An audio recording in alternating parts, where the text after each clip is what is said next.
कोई भी गैर मामूली मुझे बता दें, जब राना सनाउल्लाह वज़ीर दाखिला थे या आज तक ये मौजूदा कठपुतली हुकूमत है, कौन सा काम है जिन्होंने गैर मामूली नहीं किया? मुझे बताएं। डी चौक में हमने पुरअमन कॉल दी थी, उज़मा और अलीमा खान गई वहां से पुरअमन एहतजाज करने के लिए। उनके ऊपर डाला क्या कि ये बम लेकर के पार्लियामेंट को और सुप्रीम कोर्ट को उड़ाने के लिए आई थी। सारी दुनिया की आंखों के सामने नियति वो खवातीन गिरफ्तार होती हैं। ये है उनका सिचुएशन।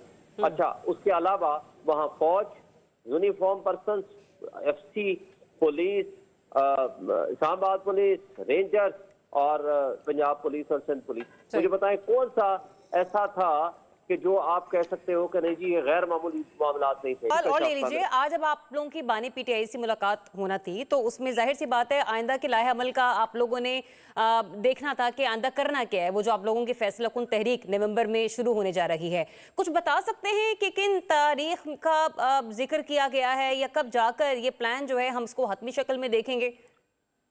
देखिए, वो तो तारीख इमरान खान साहब ने देनी है। वो ज़ाहिर है इसी हवाले से आज डिस्कशन होनी थी, प्रॉबेबली हो सकती थी इस हवाले से।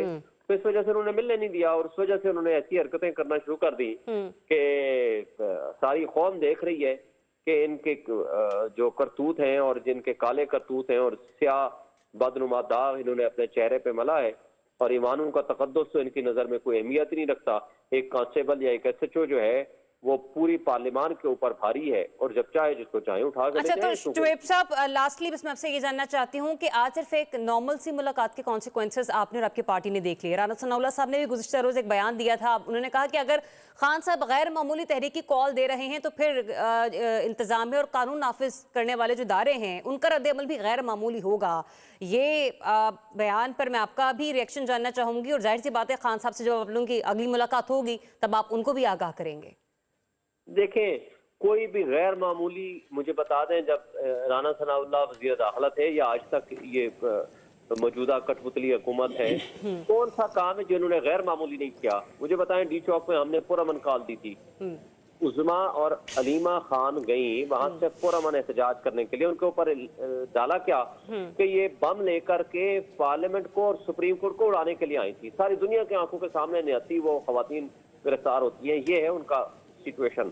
अच्छा, उसके अलावा वहाँ फौज, uniform person, FC, police, Islamabad police, rangers और पंजाब पुलिस और सिंध पुलिस। मुझे बताएं कौन सा ऐसा था कि जो आप कह सकते हो कि नहीं जी ये गैर मामूली मामलात नहीं थे? तो मतलब ये कि अब आप लोग आइंदा हर किस्म के गैर मामूली कार्रवाई को निमटने के लिए तैयार हैं। बहुत शुक्रिया। पाकिस्तान तहरीक इंसाफ के सीनियर रहनुमा शिव शाहीन साहब हमारे साथ मौजूद थे। शिव साहब, ये आज हुआ क्या आपके रहनुमाओं के साथ?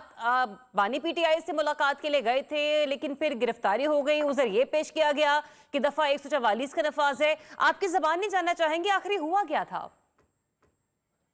देखें, बेईमानी का क्या इलाज करेंगे, बदमाशी का क्या इलाज करेंगे?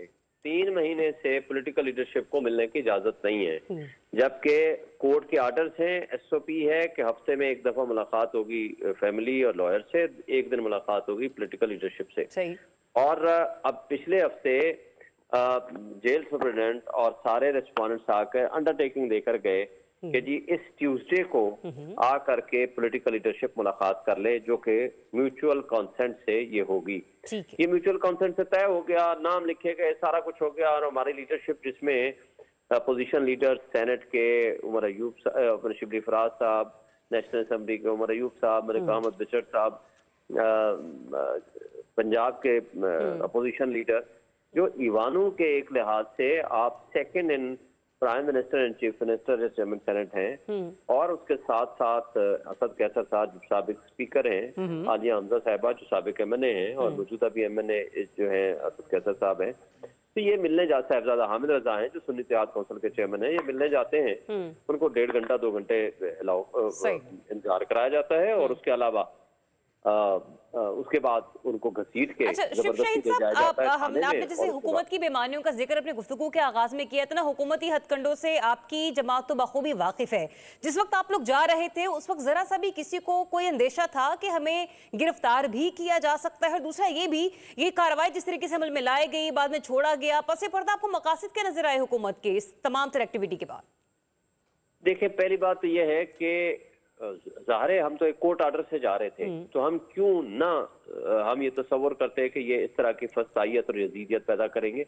इनको ना अदलिया का एहसास है, ना अपने क्या कहते हैं कि कोई प्रोसिक्यूशन का या रियासत का या रियासी इदारों की रिस्पेक्ट और तकद्दुस का ख्याल है, ना कानून और आइन की बालादस्ती का ख्याल है, ना ही अदलिया की रिस्पेक्ट है। इन लोगों के लिए तो हर चीज़ एक जूते की नोक पे इन्होंने रखा हुआ है, अदलिया को जूते की नोक पे रखा हुआ है, आइन और कानून को। अब इससे मकसद इनका ये था कि किसी तरीके से एक तो डर खौफ पैदा करें और दूसरा इमरान खान से मिलने न दिया जाए ताकि आइंदा का कुल लाहेमल डिस्कस ना कर सके लीडरशिप।